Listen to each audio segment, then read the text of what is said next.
할렐루야! 오늘 우리가 봉독해 올린 룻기서 4장 13절에서 17절 말씀 근거로 해서 에덴의 회복, 이러한 제목으로 같이 은혜를 나누려고 합니다. 지난주에도 제가 말씀드렸습니다만 에덴이라고 하는 곳은 하나님이 우리 인간들을 위해서 만들어 놓으신 최초의 가정 같은 곳이죠. 하나님 먼저 사람을 만들어 놓고 필요한 것을 이렇게 채워주신 게 아니라 하나님은 모든 걸 다 완벽하게 만들어 놓으신 상태에서 사람을 만드셨어요. 그래서 그 완벽한 곳에서 사람이 살아갈 수 있도록 해주신 거예요. 그래서 그곳이 바로 에덴이었고, 에덴은 부족함이 없는 곳이었고 가장 행복한 장소였어요. 제가 지난주에 그냥 하는 웃기는 말일로 왜 에덴이 지상낙원이냐, 여자분들은 거기 밥 안 해도 되니까, 학생들은 학교 안 가도 되니까 그래서 지상낙원이다 그런 얘기를 했습니다만, 정말 무엇 하나 부족함이 없는 곳이 에덴이었습니다. 그런데 사람들이 선악과를 따먹음으로 하나님의 말씀을 불순종하고 에덴에서 쫓겨나게 된 거죠. 세상이라는 곳으로 나왔는데, 그래서 낙원인 에덴을 상실한 거예요. 잊어버린 거예요. 그래서 영국의 그 존 밀턴이라고 하는 사람이 쓴 그 대서사시에 보면은 그 신낙원이라는 말을 하잖아요. 낙원을 잃어버린 존재들입니다, 우리가. 신낙원. 모든 꿈과 희망을 잃어버린 거예요. 그래서 단 한 가지 신낙원한 인간의 한 가지 소망이 있다면, 희망이 있다면 그것은 예수 그리스도의 속죄뿐이라는 거예요. 예수님 없으면 절망 가운데 빠질 수밖에 없는 게 우리 인간이에요. 그런데 우리가 예수님을 믿고 우리가 낙원인 에덴을 회복하는 것인 줄로 믿습니다. 사실 왜 선악과를 따먹었죠? 자기가 하나님 된 삶을 살겠다는 거죠. 자기가 주인 노릇하겠다는 거였었어요. 그래서 하나님이 주인된 장소인 에덴에서 쫓겨난 거예요. 네가 주인돼서 마음대로 살아봐 하고 나와서 그러면 행복하게 살았어야죠. 행복하지 않았어요. 그 이후로 인간은 엄청난 고통 속에 들어가고 마는 거예요. 점점 더 고통스러운 세상이 펼쳐지는 거 아닌가 싶습니다. 요즘에 이 코로나 사태 이후로 얼마나 온 지구상의 인류들이 고통 가운데 빠졌는지 몰라요. 어제 TV를 잠깐 보니까 미국도 마찬가지고, 브라질, 인도는 아주 처참한 상황이에요. 시체가 바로 옆에 누워 있고, 브라질도 그냥 거의 방치되다시피 한 그런 상황. 남아프리카 공화국 같은 데는 백인들만 검사받고 치료받고, 흑인들은 그냥 몰아서 빈민촌 다 철거해가면서 쫓아내버리고, 그냥 바깥으로 죽든지 말든지 쫓아버리는 거예요. 막 동물 취급을 해버리는 거죠. 이게 지금 이 인간들의 지금 처해진 이 고통스러운 모습들이에요. 앞으로 어떻게 이 세상이 변할지 전혀 예측할 수 없는 그런 시대에 살고 있습니다. 이 코로나 바이러스가 점점 더 변종이 돼서 겨울에는 더 무서운 병으로 찾아올 수도 있다, 이렇게 예측하는 사람들도 있어요. 하여튼 과학은 점점 더 발달해가고 있고 의학도 발달해가고 있지만, 지금 보십시오. 선진국이라는 나라들이 꼼짝 못하고 있지 않습니까? 미국은 사망자가 10만 명에 이제 도달할 것이라고 지금 예측을 하고 있습니다. 점점 더 알 수 없는 고통의 시간으로 들어가는 게 신낙원한 에덴을 상실해버린 사람들의 현주소라는 거죠. 오늘 이 본문 룻기서는 어떻게 보면 그 얘기예요. 하나님 나라에서 쫓겨난, 하나님 나라를 잊어버린, 에덴을 상실한 그 인간들의 모습이 펼쳐지면서 그들이 다시 에덴을 회복하는 이야기예요. 오늘 이야기를 보면서 우리도 당연히 에덴을 회복하는 삶을 살아야 될 줄로 믿습니다. 본문은 이렇게 시작합니다. 룻기서 1장 1절은 이렇게 시작하죠. 사사들이 치리하던 때에 그 땅에 흉년이 드니라. 이 말 안에 아주 함축되어 있는 게 있어요. 그 사사들이 치리하던 때라는 게 뭐냐면은 사무엘 선지자가 이제 마지막 사사였고 그 이후로는 왕정 시대가 펼쳐지죠. 근데 그 이전에는 사사들이 잠깐 등장을 해서 다스리던 때입니다, 이스라엘에. 근데 그러니까 정확한 리더가 없었던 때다, 그런 얘기예요. 쉽게 말하면 하나님이 없었던 때라고 생각하면 됩니다. 하나님의 인도함이 없어요. 그러니까 사사기서에 보면 이런 표현이 자주 나옵니다. 그때에 이스라엘에 왕이 없으므로 사람들이 자기 소견에 옳은 대로 행하더라 그랬습니다. 자기 마음대로 사는 시대. 지금 우리도 마음대로 살고 있지 않습니까? 인간들 자기 마음대로 살고 있습니다. 그때 그 시대, 하나님의 시대, 이스라엘이라는 것은 하나님의 나라인데 하나님 믿는 사람 가운데에도 자기 마음대로 살아가는 사람들이 훨씬 더 많은 그런 시대에 흉년이 들었다는 겁니다. 그 땅에. 당연하죠. 흉년이 찾아올 수밖에 없는 그런 거죠. 영적인 흉년, 모든 환경적인 흉년, 모든 것이 다 흉년. 지금 어떻게 보면 우리도 이 땅에 흉년이 찾아오고 있는 느낌 아닙니까? 우리 장로님 기도하셨듯이 경제가 얼마나 지금 어려워져 가고 있습니까? 경제가, 온 세계 경제가 추락하고 있는 이런 상태. 그런데 그곳에 유다 베들레헴이라고 하는 곳은 그래도 하나님이 계신 곳 아닙니까? 베드라고 하는 건 집이죠. 레헴이라는 건 이제 그 빵이나 떡을 가리키는 거예요. 빵집, 떡집에 흉년이 들어서 먹을 것이 없었다는 겁니다. 빵집에 당연히 있어야 할 빵이 없는 그런 상태.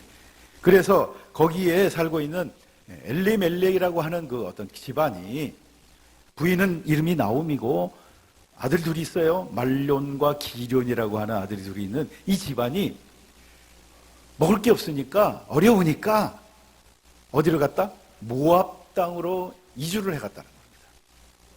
하나님께 기도해보고 갔을까요? 자기 생각대로 갔겠죠.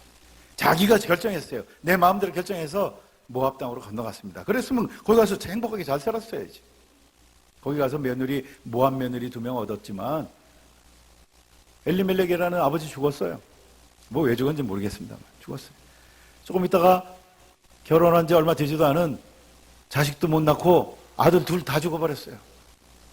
그래서 여인 3명만 남았습니다. 시어머니, 며느리 둘. 그런데 그 유다 땅 베들레헴에 먹을 것이 생겼다는 소문이 들리니까 그 나옴이라는 시어머니가 이제 내가 돌아가야 되겠구나 하는 생각을 했다는 거죠. 그래서 며느리들을 불러다 얘기합니다. 너희들 돌아가라. 이제 친정들로 돌아가라. 자식도 없으니까 나는 내 고향으로 돌아가겠다. 그렇게 했더니 첫 번째 며느님은 집으로 시어머니에게 순종을 잘해서 갔는지 하든 집에 갔고, 둘째 며느리가 불순종해서 안 가고 그 시어머니를 따라갔다는 거예요. 그래서 시어머니하고 둘째 며느리 룻하고 유대 땅으로 돌아왔다는 거예요. 그 들어왔을 때 사람들이 이거 나오미 아니야? 이렇게 보니까 나오미 돌아왔네? 그러니까 나를 나오미라 그러지 말아라. 나오미라는 이름은 기쁨이라는 뜻이거든요. 나 하나도 안 기뻐. 나를 말하라 그래달라. 말하는 뭐냐면 아주 쓰다는 뜻이 있어. 내 인생이 쓰다. 너무 나는 고통스러워. 다 잊어버리고, 남편 잊어버리고, 아들 둘 다 잊어버리고, 좀 이방 얼굴 색깔이 좀 다른 그런 며느리 데리고 나 지금 돌아왔어. 내가 무슨 나옴이겠어? 난 지금 고통스러운 한 인간일 뿐이야. 나를 말하라고 불러라. 아주 절규를 하는 거죠. 정말 희망이 없고 암울하고, 뭐 땅이 있었겠어요? 뭐가 있었겠어요? 절망밖에 없었겠죠. 그런 가정이었는데 보아스라고 하는 그 친족을 만나서 결혼하게 되는 거예요. 누가? 며느리가. 뭐 별로 좋지 않은 얘기 같이 들릴지 몰라도 그 나라 그때 당시의 풍습은 그 계대 결혼이라 그래서 자식 없이 누가 죽으면, 남자가 죽으면 그 가장 친한 친족이 대신해서 애를 낳아줘야 하는 거예요. 풍습이. 그 나라 풍습이에요. 그래서 형이 자식을 못 낳고 죽으면 동생이 그 형수하고 살아야 돼요. 또 안 되면 또 그 다음. 형제가 없으면 사촌이라도 해야 돼요. 사촌 없으면 육촌이라도 해야 돼요. 그런 풍습이 있었어요. 그래서 그 친족 중에 보아스라고 하는 아주 부잣집 남자와 결혼을 하게 돼서 아이를 낳는데 그 아이가 아주 훌륭한 아이였다는 거예요. 누구? 다윗의 조상을 낳아서. 다윗의 조상. 왕족 아닙니까? 왕족. 그를 통해서 하나님의 나라 예수 그리스도의 세계가 펼쳐지는 그런 복을 받았다는 거예요. 가장 비참한, 하나님을 떠난, 신라곤 한 가장 비참한 그런 가정이 하나님의 은혜로 다시 그 에덴을 회복하게 되었다. 그런 이야기입니다. 오늘 저는 이 가정을 본문을 삼아가지고 그 에덴의 회복이라는 것이 도대체 무슨 회복이냐, 이걸 세 가지로 말씀드리려고 하는 거예요. 첫 번째, 에덴의 회복은 하나님의 통치가 회복되는 거예요. 하나님이 내 인생을 다스려 주시는 거예요.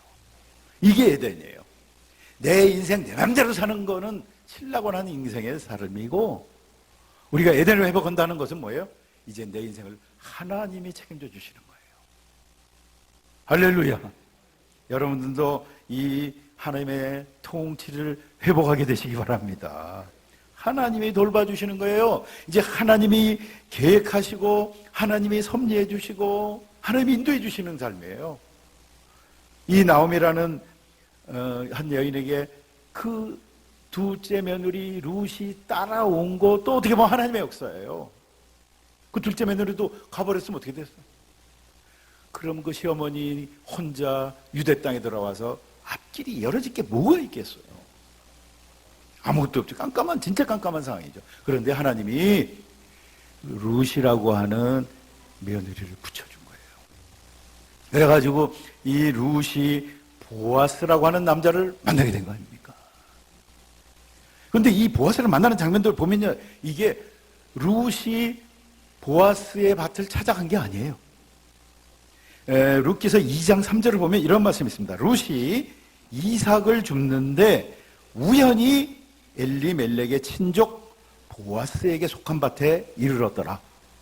그 당시에 이제 유대인들은 가난한 사람들 주워 먹으라고 추수를 할 때 좀 남겨놓는다 그래요. 싹 걷어가지 않고 조금 이렇게 흘려놓는 거예요, 한마디로. 그리고 가난한 사람들이 와서 그걸 좀 주워 가서 먹고 살더라고.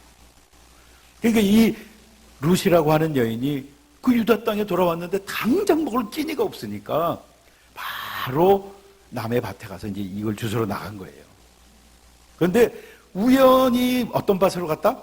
엘리멜렉, 자기 시아버지의 친족인 보아스라고 하는 사람의 밭에 갔다는 거예요. 우연히. 이 우연이라는 게 가다 보니까 그게 아니라 하나님의 역사였다는 거죠. 하나님이 글로 이끌어 가고 가셨다는 거죠. 자기가 알고 간 것도 아니에요. 골라간 것도 아니에요. 하나님이 그 밭으로 데리고 갔다는 거죠. 그래서 2장 3절에 보니까 여기 참 그 단어가 말이에요. 우연히. 2장 3절에 이 우연히. 4절에 가면 마침 보아스가 베들레헴에서 와서 일하는 사람들에게 말을 걸다가 딴 데가 있었어요. 여러분 그 추수도 끝난 밭에 그 땅 주인이 거기 왜 오겠어요? 그죠? 한참 추수 때도 아니고 다 걷어간 그 이후에 밭에 보아스라고 하는 땅 주인이 그 밭에 왜 나갔겠어요? 근데 하나님이 가. 그러니까 보아스가 그 밭에 가 있다가 거기서 누굴 봐요? 룻이라고 하는 여자를 딱 보는데 전기가 또 지지직 일어난 거 아닙니까? 또 그냥 보이는 게 아니라 눈에 확 띄는 여자가 하나 있었다는 거야. 그러니까 사람들 불러서 저 여자 누구냐? 사람들에게 물어봤어요. 그랬더니 그 여자가 그 시어머니 나오미를 따라온 이방 여자 룻이라는 여자입니다 라고 설명을 해주니까 바로 데리고 오라 그래가지고 그때부터 그냥 막 너 이제 딴밭 가지 말고 우리 밭에 와서 가지고 우리 밭에 와라. 그리고 너 필요한 거 있으면 말해. 내가 다 해줄 거야. 갑자기 막 친절을 베풀기 시작하는 거예요. 할렐루야. 여러분 별로 기분이 안 좋으신 것 같은데 남 잘해주셔. 얼마나 참 루스의 그 입장으로 얼마나 지금 행복해지는 것입니까? 그죠? 하나님의 역사죠. 하나님의 계획이죠. 사람이 서로 이렇게 만나서 사랑하는 것도 하나님의 계획과 섭리인 줄로 저는 믿습니다. 그죠? 이렇게 해서 결국은 결혼하게 되는 거예요. 그런데 보아스가 이미 루스에게 마음을 뺏긴 거죠. 그래서 결혼하려고 했는데 문제점이 하나가 있었어요. 뭐냐면은 자기보다 더 가까운 친족이 한 명이 있었어요. 그 사람이 무슨 소리야? 내가 저 루트하고 결혼할 거야. 그러면 보아스는 아무리 정기가 통했더라도 결혼할 수 없는 거예요. 그래갖고 보아스가 그 친족을 찾아가서 물어봅니다. 당신 저 루트하고 결혼하겠느냐? 그랬더니 그 사람이 신발짝을 벗어갖고 내던지는 거예요. 성경에 보면 4장 8절에 보면 그의 신을 벗은지라 신발을 확 벗어버렸어요. 이게 유대인들은 무슨 뜻이냐면은 내 권리를 포기한다 그런 뜻이에요. 나 저 여자하고 결혼 안 해. 그런 뜻이에요. 보아스가 속으로 얼마나 좋아했겠어요. 그래서 바로 보아스랑 룻이랑 결혼하게 됐다. 그런 얘기예요. 뭡니까? 이게 다 하나님이 돌봐주시고 하나님이 인도해 주셨다 그런 뜻 아닙니까? 내가 계획해서 뭐 이렇게 해야지, 뭐 내가 누굴 만나서 뭐 이렇게 복을 받아야지 한다고 되는 일입니까? 아니라는 거예요. 여러분, 하나님이 돌봐주셔야 우리 인간은 사는 줄로 믿습니다. 하나님이 보호해 주시고 도와주시고 이끌어 주셔야 되는 거지.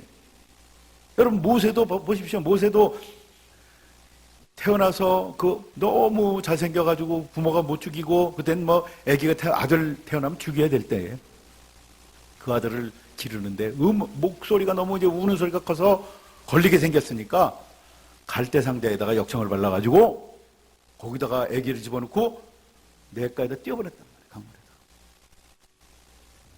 이게 이제 큰 날강 큰 강에 가면 이건 뭐 빠지면 그냥 죽는 거예요.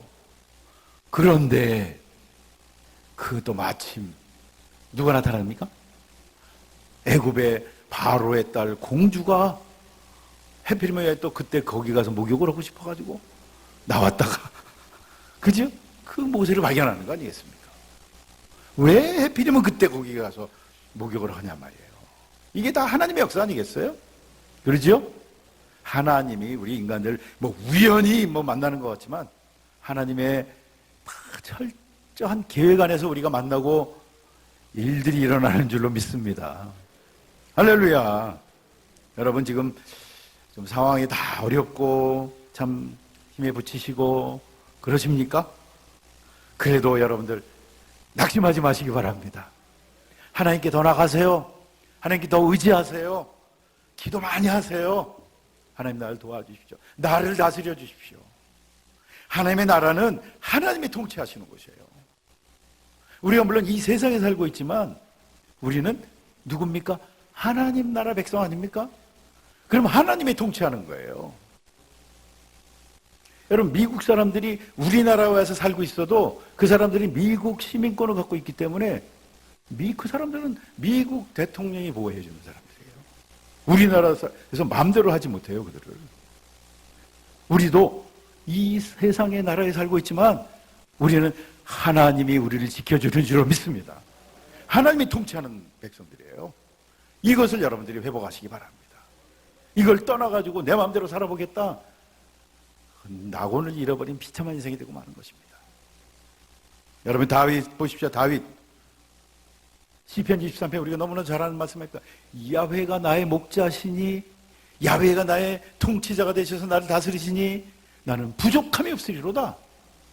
그가 나를 쉴만한 물가로 푸른 초장으로 인도하십니다. 뭡니까? 이 주어가 다 하나님이에요. 여호와 하나님, 야훼 하나님이 내 목자가 되, 내 주인이 되시고 통치자가 되시고, 나는 내가 주어가 아니에요. 내가 주인이 아니에요. 나는 그저 비족한 양일 뿐이에요. 하나님이 내 목자가 되셔서 나를 다스려 주시니까 부족함이 없다라고 고백하는 겁니다. 할렐루야. 여러분들도 이러한 고백을 하고 사시는 에덴의 회복자들이 되시기를 주의 이름으로 축복합니다. 두 번째로 에덴의 회복이라는 건 뭐냐면 하나님 사랑의 회복이에요. 하나님 성품의 회복이에요.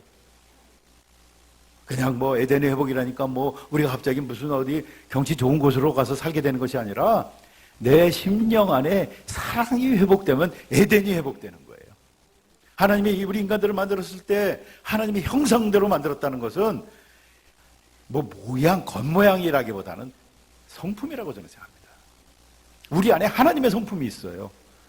근데 이게 또 죄 때문에 이런 것들이 죽어버린 거죠.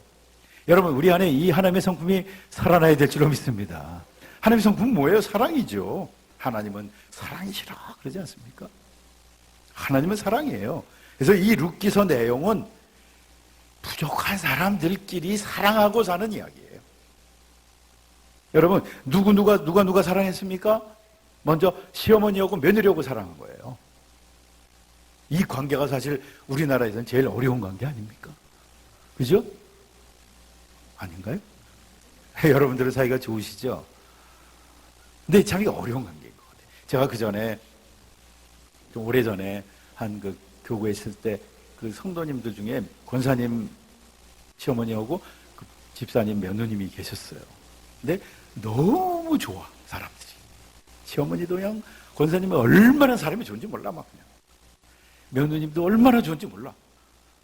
근데 나중에 알고 보니까 엄청 둘이 사이가 안 좋더라고. 그렇게 좋으신 분들이 집에 들어가면 막 안 좋은 거야. 이게 이 시어머니와 며느리 관계는 사실 참 어려운 관계예요. 물론 안 그런 분들도 많이 계시겠습니다만. 그런데 그 어려운 관계가 서로 사랑하고 사는 거예요. 보십시오. 이 나오미가 자기가 이제 집에 돌아갈 때 며느리들 보고 뭐라 그럽니까? 너희들은 젊으니까 이제 좋은 사람 만나서 행복하게 살아라. 위로받고 살아라. 그런 말을 합니다. 집에 돌아가라. 얼마나 참 따뜻한 마음입니까? 난 나이 먹고 우리 아들 다 죽었으니까 우리나라 사람들은 참 못된 그런 거 있잖아요. 또 아들이 죽으면 누가 죽였다래? 며느리가 죽였다래. 네가 내 아들 잡아먹었다. 그런다니까. 그러지 않고 네가 내 아들 잡아먹으니까 네가 나 책임져 이런 게 아니라 너희들 다 가서 너희들 행복하게 살아라. 나는 내가 알아서 살 테니까. 참 얼마나 그 참 고마운 말입니까? 그죠?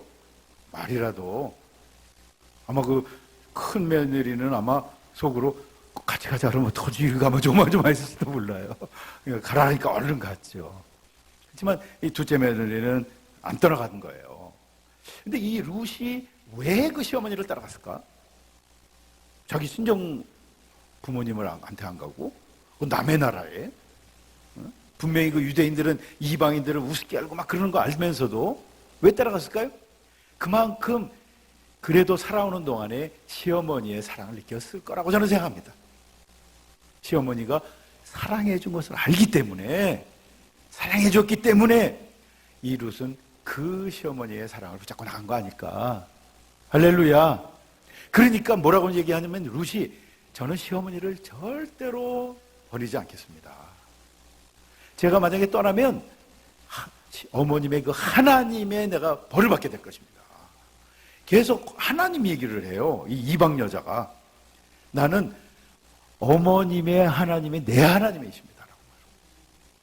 벌써 그 시어머니가 전해준 하나님을 그렇게 잘 믿는다는 건 뭘까요? 시어머니가 사랑이 많았다는 거예요. 그러니까 그 시어머니가 믿고 있는 하나님을 믿고 싶은 마음이 생기지. 그죠? 너 하나님 믿어? 하나님 믿어? 그러면서 시어머니가 막 악질같이 놀았어 봐요. 그 하나님 안 믿어요. 그러니까 나옴이라고 하는 시어머니는 사랑하는 시어머니였다는 거죠. 시어머니가 그만큼 사랑했으니까 또 며느리도 사랑을 했다 그런 얘기 아니겠습니까? 며느리 룻의 이야기를 보십시오. 자기가 어떻게 보면 정확한 눈으로 보면 자기 집에 돌아가서 새롭게 새 출발하는 게 낫지 않겠어요? 남의 나라 따라가는 것보다. 그렇지만 이 룻이 왜 시어머니 따라갔어요? 거기서 보아스 만난 줄 알고 갔습니까? 아니잖아요. 따라가 봐야 분명히 고생할 텐데 저 시어머니 땅 한 평 없는 거 아는데 거기 가난하게 살 텐데 왜 따라갔을까요? 자기보다 시어머니를 더 걱정했다는 거야. 할렐루야.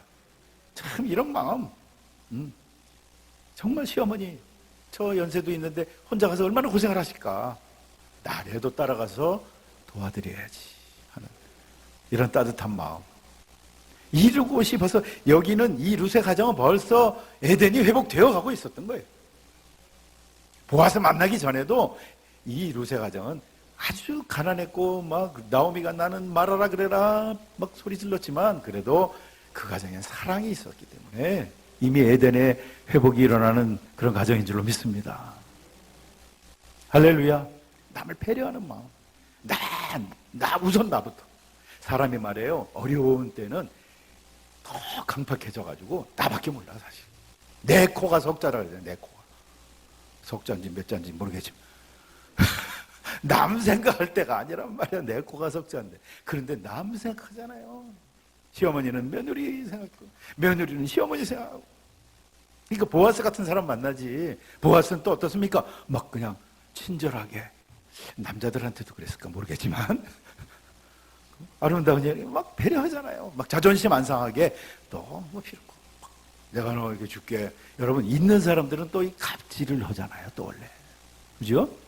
TV 보니까 막 아파트 경비원을 갑질을 해가지고 막 그 경비원이 자존심 상해갖고 막 자살을 하더라고요. 참 뭐 인간 안에 그런 못된 게 있다니까. 좀 있고 좀 뭐가 있고 그러면 말도 안 하죠. 이 보아스라는 사람은 그 룻이라는 여인에게 아주 조심스럽게 말해요. 성경을 자존심 안 상하면서 도와주고 싶어서 가져가라고. 그 미국의 캘리포니아의 마틴이라는 어떤 가난한 청년이 있었습니다. 이 청년이 학비를 벌어야 돼요. 학교를 대학을 다니는데 그래서 그 틈틈이 이제 아르바이트를 나가는데 이 현장 이런 건축 현장 같은 데 나갔나 봐요. 그리고 나가서 일을 하는데 뭐 가진 돈이 없으니까 가난하니까 학비를 모아야 되니까 그 햄버거 하나 못 사 먹고 그냥 점심시간 되면은 나무 밑에 앉아갖고 그냥 이러고 쉬는 거예요. 근데 그 근처에 있던 현장 감독이 갑자기 도시락 이제 싸운 거를 이렇게 딱 풀면서 아니 말 큰 소리로 그러는 거야. 아니 이 마누라가 나를 돼지로 하나? 왜 이렇게 많이 싸줬어? 아유 이걸 어떻게 다 먹으라고? 그러면서 누구 이 샌드위치 한쪽 먹어줄 사람 없나? 그랬다는 거야. 나무에 밑에 앉아있는 그 마틴이 쳐다보면서 누구 이 샌드위치 좀 하나 먹어줄 사람 없어? 당연히 마틴이 와서 받아갔겠죠. 마틴이 먹는. 근데 매일 그러는 거야, 매일. 이 마누라 오늘도 이렇게 많이 싸줬네? 그래갖고 마틴이 매일 그 샌드위치를 얻어 먹었다는 거 아니에요. 그런데 그 이제 그동안 일했던 거를 받으러 사무실에 가서 그 마틴이 그 돈을 타가면서 그 격리 직원 여직원 보고 우리 그 감독님 그 사모님은 혹시 뵈면은 감사하다고 이렇게 많이 싸줘서 감사하다고 좀 전해주세요. 그랬더니 격리 직원이 깜짝 놀라면서 우리 감독님 혼자 사는데 사모님 벌써 오래전에 돌아가셨는데요. 그러더래요. 뭐예요? 그 감독이 그 청년이 없어서 굶는 거 보고 그 다음날부터 빵을 막 자기가 아침에 많이 싸가지고 와서 이 마누라 이거 많이 싸줬지? 이거 좀 먹어줘. 너 이거 먹을래가 아니라 너 야 없어? 이거 먹어가 아니라 네가 좀 먹어줄래? 좀 도와줄래? 라고 말하는 참 얼마나 참 그 아름다운 얘기인지 몰라요. 이런 배려하는 마음. 여러분 배려하는 것이 천국인 줄로 믿습니다. 서로 힘들어도 여러분 지금 많이 어려워도 우리 서로 상대방 배려하며 사십시다. 나를 위해서 뭐 그렇게 하지 말고 서로 도와주고. 여러분 하나님이 인간을 만들었을 때 아담을 만들고 그 다음에 또 다른 하와를 만들어줬을 때 왜 만들어주셨어요? 혼자 있는 게 보기 안 좋아서 만들었지만 만들어주고 나서 뭐라 그러셨냐면 돕는 배필이 되라 그랬어요. 도와주는 관계가 되라. 그런데 더 힘들게 하는 관계가 되고 말았잖아요. 여러분 서로 배려해주고 도와주며 사시기 바랍니다. 그렇지 않아도 사는 게 힘든데 더 힘들게 하지 말고 서로 힘들게 하지 마시고 서로 배려하는 그런 마음으로 사랑하는 마음으로 사시기를 주의 이름으로 축복합니다. 그럼 에덴의 회복이 일어나는 거예요. 마지막 세 번째 에덴의 회복은 하나님 가문의 회복이에요. 내가 하나님 가문의 일원이 되는 거예요. 그 가문 속으로 들어가는 거예요. 내가 엄청난 축복이죠. 엄청난 축복. 여기 성경에 보면은 하나님께서 이 여인들이 계속 막 그 14절에 찬송하면서 하나님이 야훼께서 내게 기업 물을 자가 없게 하지 아니하셨도다 하면서 그 아이를 낳은 건데 그 아이의 이름을 지어주는데 이 아이의 이름이 아주 유명한 이름이 될 거다. 유명하다는 거는 뭐 연예인 정도 유명한 게 아니라 온 인류가 다 아는 이름이 될 거라는 뜻이에요. 온 인류가 붙잡고 살아가는 이름이 될 것이다. 그러면서 그 이름을 지어주는데 뭐라 그래요? 나오미에게 아들이 태어났다. 나오미가 낳은 아들이 아니잖아요, 사실, 그죠? 근데 이 유대인들은 할머니가 나도 그건 자식이라고 그러고 어머니라고 그러고 그런 그 족보가 좀 헷갈리는 그런 게 있어요. 나오미가 아들을 낳았다 그러면서 이름을 뭐래? 오벳이라고 그랬는데 오벳이 누구냐? 다윗의 할아버지였다라는 거예요. 근데 그게 뭐 어째서 다윗의 할아버지가 어때서가 아니라 다윗의 가문의 일원이 되었다라고 하는 거예요. 이 다윗이라는 이름은요 어마어마한 이름이래요. 우리 인간에게 지금 가장 위대한 인물이에요. 못 믿으시는 표정들이 지고 여러분 신약 성경 1장 1절을 보면 제일 먼저 태어나는 말이 누군지 아십니까? 아브라함과 다윗의 자손 예수 그리스도의 세계라 그래요. 아브라함 나오고 다윗 나와요. 영어 성경에 다윗의 이름이 먼저 나온다고 그러죠. 아브라함을 통해서 하나님이 복을 주기 시작하는 거예요. 다시 에덴을 주시기 시작하는 거예요. 회복시켜 주시기 시작하는 거예요. 아브라함을 통해서 네가 복의 근원이 될 것이다. 너로 말미암아서 모든 민족, 모든 인간들이 갑자기 복을 받게 되는 거예요. 복의 통로가 되는 거예요. 왜? 이 아브라함을 통해서 다윗이 나오고 다윗을 통해서 예수님이 나오기 때문에 그런 거예요. 그래서 그 가문이 엄청난 가문이고 온 인류를 살리는 가문이고 온 사람들에게 생명을 나눠주는 가문이고 이런 복된 가문에 우리가 들어가게 되는 거예요. 할렐루야. 이게 이게 되는 행복이에요. 좀 더 먹을 게 많고 잘 먹고 잘 살고 좀 더 풍요로운 곳이 에덴이 아니라 예수 그리스도의 이름이 우리의 삶 속에 확 들어와서 우리를 품어주고 사는 그런 곳. 우리가 그 예수 그리스도의 그 세계, 그 계보에 아브라함과 다윗의 자손 예수 그리스도의 계보라 하는 그 이름 안에 우리가 막 들어가서 우리가 거기서 하는 거예요. 여러분들 이름이 그 하나님 나라의 생명책에 기록된 것을 믿고 기뻐하시기 바랍니다. 얼마나 감사하고 얼마나 행복한 일입니까? 이게 다 이사야 선지자를 통해서 처녀가 잉태해서 아기를 낳을 것이고 이게 우리의 구원자가 올 것이고 마태복음 2장에 보면 천사가 나타나서 마리아에게 네가 아들을 낳아 선지자의 말씀이 이루어질 거다 하면서 뭐래? 네가 아들을 낳을 텐데 이름을 예수라 그래라. 그리고 그 예수가 온 백성을 구원할 자라 그랬다는 거예요. 여러분 우리가 예수님의 그 가문에 들어가게 된 것을 보통 그냥 아무것도 아닌 일로 생각하시면 안 되는 거예요. 그렇죠? 여러분 우리 하나님의 가문에 들어간 거예요. 우리가 하나님의 자녀가 된 거 아닙니까? 하나님을 붙잡고 사는 삶. 에덴의 회복이라는 것은 하나님이 나를 통치하고 다스리는 거예요. 하나님이 나를 책임져 주시는 거예요. 그래서 우리가 막 내가 또 하나님의 성품이 회복되어지고 사랑을 나누고 그지요? 여러분들 그런 정말 이 감격으로 살게 되시기를 주의 이름으로 축복합니다. 우리 모든 인생들은 사실 다 신락원 낙원을 상실해버린 그런 불쌍한 존재였어요. 하지만 하나님께서 우리에게 예수님이라고 하는 엄청난 선물을 주셨어요. 그래서 그 예수님을 우리의 소망으로 삼고 우리가 날마다 낙원을 회복하며 에덴을 회복하며 살아가는 그런 존재가 된 줄로 믿습니다. 우리 성도님들, 절대로 신라곤 된 그러한 삶을 살아가지 마십시오. 신라곤은 내가 주인 된 사람, 내 마음대로 살아가는 사람. 오늘부터라도 여러분들 하나님을 여러분들의 주인으로 모시길 주의 이름으로 축복합니다. 예수, 가장 귀한 그 이름을 붙잡고 사는, 그래서 예수님 안에서 누리며 기뻐하며 감사하며 사시는 여러분들 되시기를 주의 이름으로 축복합니다. 기도하겠습니다. 하나님 아버지,